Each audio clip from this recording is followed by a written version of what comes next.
Hi అండి, welcome to my channel Sita daily vlog. అందరికీ happy Sunday. ఇవాళ నా సండే స్పెషల్ వచ్చేసి బగారా రైస్ చేశానండి. అందరూ తినేశారు, నేనే లాస్ట్ ఉన్నా. బగారా రైస్ చేసా ఇవాళ. అలాగే దీనిలోకి చికెన్ కర్రీ చేశానండి.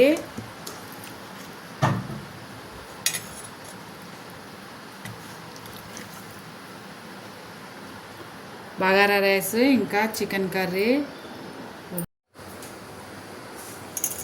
మీరు లంచ్ చేశారా అండి? నేను ఇప్పుడే చేస్తున్నా. టైం వచ్చేసి 2 o'clock అవుతుందండి. సండే వస్తే కనుక చాలా టైం అవుతుంది లంచ్ అవ్వటానికి.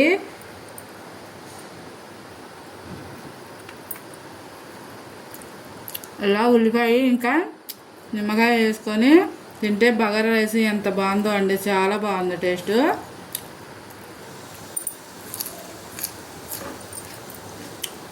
సూపర్గా ఉంది. నా చికెన్ చూసారా, మంచిగా ఉడికింది. ఓకే ఫ్రెండ్స్, నేను లంచ్ చేస్తున్నా, మీరు కూడా చేయండి. ఉంటా, బాయ్.